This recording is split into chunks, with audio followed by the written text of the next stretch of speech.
Hi friends, what's up? කොහොමද ඉතින් ඔයාලට? වෙනද වගේම අදත් වීඩියෝ එකට කලින් පුංචි දෙයක් ඔයාලට මතක් කරන්න තියෙනවා. අද කාලේ ඉංග්‍රීසි වලට අමතර පන්ති යන්නේ නැති පොඩ්ඩක් හොයාගන්න එකත් හරිම අමාරුයි නේද? ඒත් ඉතින් ටීචර්ත් එක්ක ඉංග්‍රීසියෙන් කතා කරන්න පුළුවන් අය නම් හරිම අඩුයි. ඇත්තටම මෙතන තියෙන්නේ නොදන්නකම නෙවෙයි.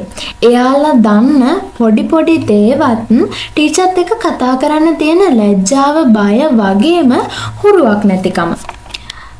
ඉතින් අද වීඩියෝ එකේ තියෙන මේ වාක්‍ය 25 හොඳින් මතක තියාගෙන ටීචර්ගෙන් නැතිනම් සර්ගෙන් අහනවා නම් කතා කරන්න try කරනවා නම් එයාලට ඉබේම ලොකු විශ්වාසයක් ගොඩනගෙනවා.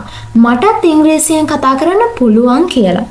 ඒ විශ්වාසය ගොඩ නැගුණොත් විතරමයි හොඳින් ඉක්මනින් ඉංග්‍රීසි කතා කරන්න පාර කැපෙන්නේ.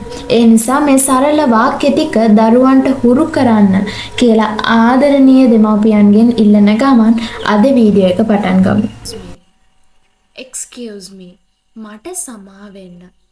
Excuse me මට සමා වෙන්න. ගොඩක් කලාවට මේක ඉස්කෝලේදී යූස් කරන අවස්ථා තමයි ක්ලාස් රූම් එකේ ටීචර් හරි කවුරු හරි ඉන්නවා නම් අපි ක්ලාස් රූම් එක ඇතුළට යන්න ඕනේ නම් අපි අනිවාර්යයෙන්ම කියනවා excuse me teacher may I come in. මට සමා වෙන්න ටීචර් මම ඇතුළට එන්නද? excuse me. ඒ වගේම ලොකු දෙන්නෙක් හරි කවුරු හරි කතා කරගෙන ඉන්නකොට අපිට ගිහිල්ලා යාත් එක්ක කතා කරන්න ඕන නම් අපි අනිවාර්යයෙන්ම excuse me කියලා තමයි අපි කතා කරන්නේ. මේක ගොඩාක් ලස්සන එකක් යූස් කරන්න පුරුදු වෙනවා. I can't say. I can't say. මට පේන්නේ නැහැ. මට පේන්න. I can't say. එතකොට මේක ඉස්කෝලේදී අපි යූස් කරනවා ගොඩක් කලාවට යූස් කරන අවස්ථා තමයි I can't see the board. I can't see the board. මට බෝඩ් එක පේන්න. මට බෝඩ් එක පේන්න. I can't see the board. මට බෝඩ් එක පේන්නේ නැහැ. එතකොට මට පොත පේන්නේ නැහැ. I can't see the book. මට පොත පේන්නේ නැහැ. එතකොට I can't see the board. මට බෝඩ් එක පේන්නේ. I'm still writing. I'm still writing. මම තාම ලියනවා. මම තාම ලියනවා. still කියන එකේ සිංහල මීනින් එක තමයි තාම. ඒ කියන්නේ මම මොකක් හරි දෙයක් තාම කරනවා. අන්න ඒ වගේ ඒවා කියන්න අපි යූස් කරන්නේ still කියන එක. I am still writing. මම තාම ලියනවා. I am still coloring. මම තාම පාට කරනවා. I am still coloring. මම තාම පාට කරනවා. We are still playing. We are still playing. අපි තාම සෙල්ලම් කරනවා. අපි තාම සෙල්ලම් කරනවා. We are still playing. Shall I read now? Shall I read now? මම දැන් කියවන්නද? මම දැන් කියවන්නද? මොකක් හරි ප්‍රශ්නයක් අහන්න ඕන නම් අපිට shall එක මුලට දාලා ප්‍රශ්න අහන්න පුළුවන්. ඔන්න දෙවෙනි එක චුට්ටක් බලන්න. Shall I draw a picture? Shall I draw a picture? මම පින්තූරයක් අඳින්නද? මම පින්තූරයක් අඳින්නද? එතකොට මම දැන් යන්නද? Shall I go now? Shall I go now? Shall I read now? මම දැන් කියවන්නද? Shall I draw a picture? මම පින්තූරයක් අඳින්නද? Excuse me sir, නැත්නම් excuse me teacher, may I drink some water? May I drink some water? මම වතුර ටිකක් බොන්නද? මම වතුර ටිකක් බොන්නද? අපිට මේ කියන එක යූස් කරලා ගොඩාක් ලස්සන sentences build up කරගන්න පුළුවන්. especially ස්කූල් එක ඇතුලේ යූස් වෙන ඒවා. ස්කූල් එක ඇතුලේ සහ ක්ලාස් රූම් එක ඇතුලේ යූස් කරන ඒවා. ඒ වගේ තව ගොඩාක් ලස්සන එකක් තමයි may I go to the washroom? May I go to the washroom? මේක නම් ගොඩාක් වෙලාවට චූටි ළමයි කියනවා ටීචර් මම washroom එකට යන්නද? එතකොට ඒක චූටි අයට කියන්න පුළුවන් teacher may I go to the washroom? නැතිනම් teacher may I come in?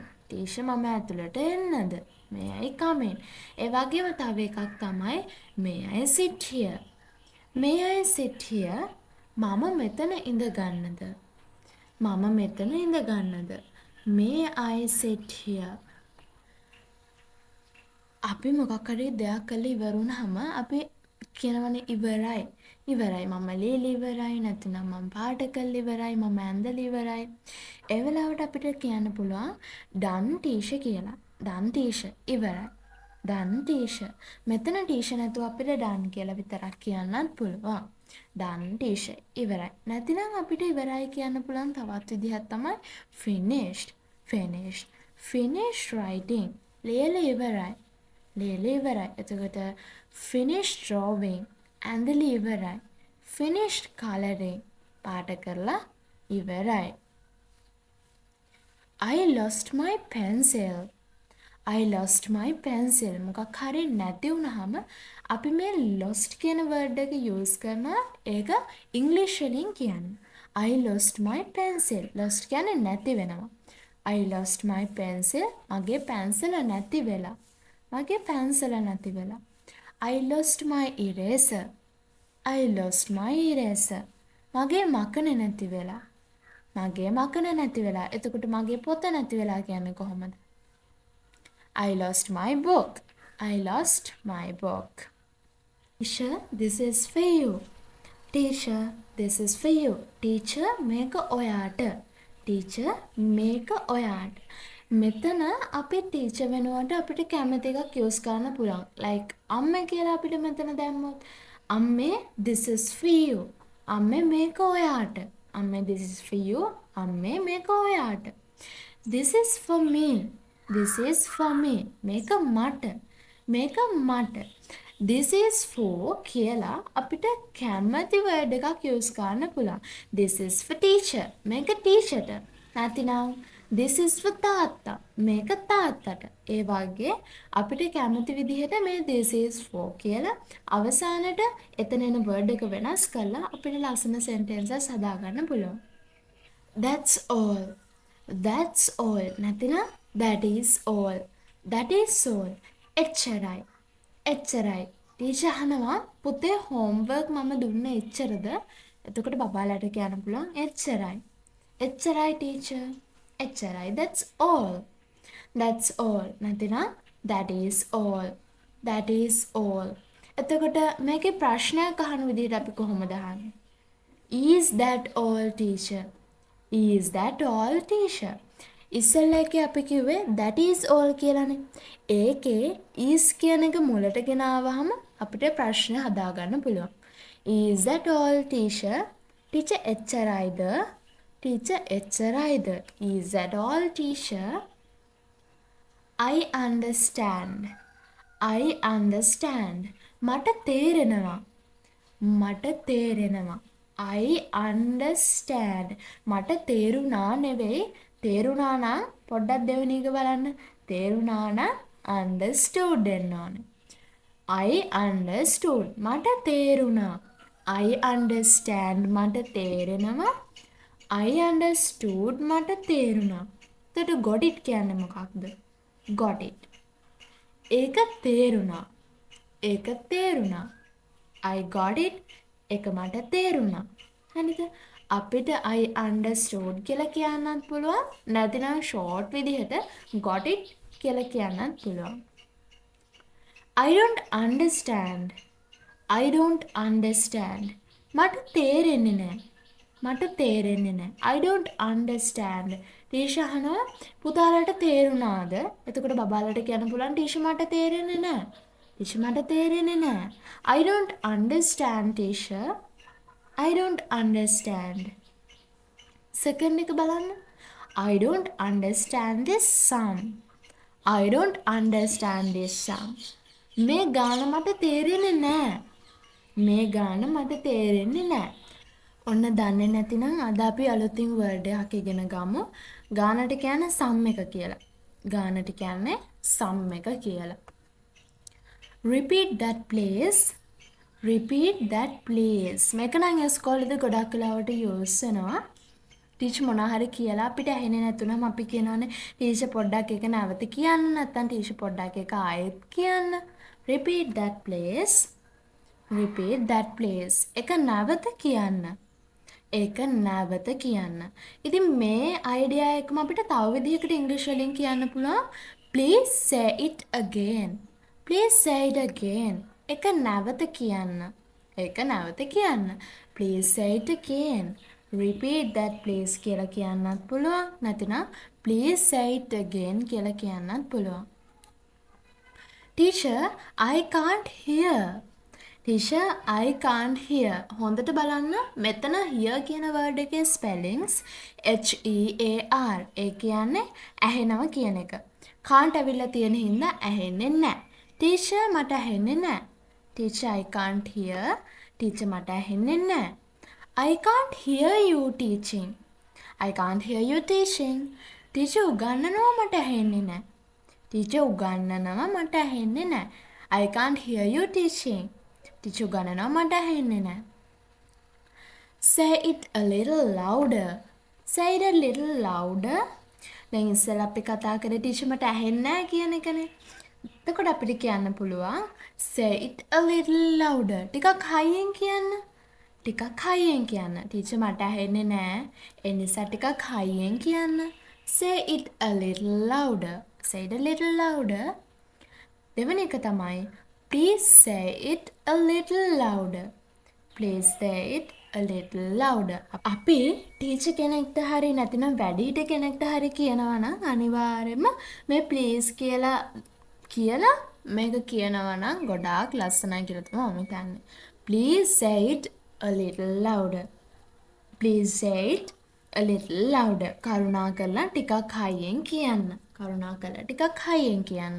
අපි ගාව තියෙන මොකක් හරිම දෙයක් නැති වුනහම අපි අනිත් කෙනාගෙන් අහනවානේ මගේ පොතකෝ මගේ පැන්සලකෝ නැතිනම් මගේ මකනයකෝ කියලා. අන්න ඒ වගේ වෙලාවල් වලට අපිට ඒක ඉංග්‍රීසි වලින් අහන්න පුළුවන් මෙන්න මේ විදියට. Teacher, where is my book?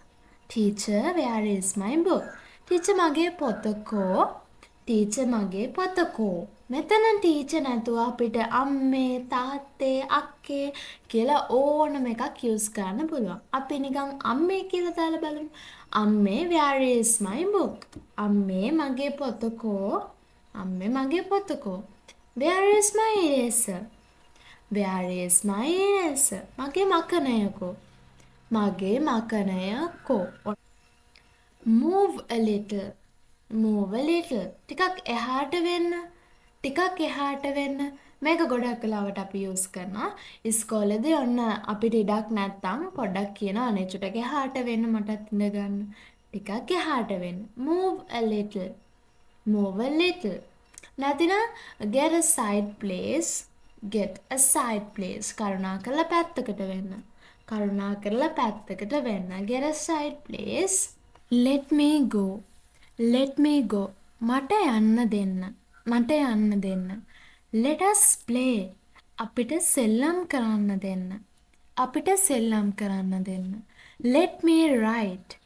Let me write. මට ලියන්න දෙන්න. මට ලියන්න දෙන්න.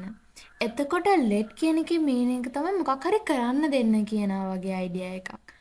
Let me go මට යන්න දෙන්න. පොඩ්ඩක් බලන්න. මට යන්න දෙන්න. Let me go. Let us play. අපිට සෙල්ලම් කරන්න දෙන්න. Let me write. මට ලියන්න දෙන්න. More louder please. More louder please. තව ටිකක් හයියෙන්. තව ටිකක් හයියෙන්. අපි මොන හරි කියවනකොට ටීචර් කියනවානේ තව ටිකක් හයියෙන් කියලා. More louder please. More louder please. නැත්නම් අපිට කියන්න පුළුවන් read loud please. Read loud please. තව ටිකක් හයියෙන් කියවන්න. තව ටිකක් හයියෙන් කියවන්න. It's okay to erase the board. It's okay to erase the board. board එක මැකුවට කමක් නැහැ. board එක මැකුවට කමක් නැහැ. මෙතන තියෙන්නේ it is okay කියන එක තමයි it's okay කියලා කෙටි කරලා තියෙන්නේ. It is okay to erase the board. second එකට යන්න. එක question එකක්. Is it okay to play now? Is it okay to play now? දැන් සෙල්ලම් කරාට කමක් නැද්ද? දැන් සෙල්ලම් කරාට කමක් නැද්ද? අපි මෙතන ප්‍රශ්න හදාගන්නේ it is කියලා තියෙන එකේ is මුලට අරගෙන ප්‍රශ්න හදාගන්න පුළුවන්. Is it okay to play now? දැන් සෙල්ලම් කරාට කමක් නැද්ද? Bye. See you tomorrow. Bye. See you tomorrow. Bye. හෙට මුණ ගැසෙමු. හෙට මුණ ගැසෙමු. අපි මේක ගොඩක් වෙලාවට යාළුවෝ අතර තමයි කියන්නේ. bye, see you tomorrow. bye අපි හෙට මුණ ගැහෙමු. එතකොට ලබන සතිය මුණ ගැහමු කියන්නේ කොහොමද? see you next week. see you next week. ලබන සතිය හමු වෙමු. මේ වීඩියෝස් දිනපතා ඔයාලා ළඟටම ගෙන්න ගන්න Chatterbox YouTube channel එක subscribe කරලා subscribe button එක ළඟම තියෙන bell icon එක click කරන්නත් අමතක කරන්න එපා. Thank you.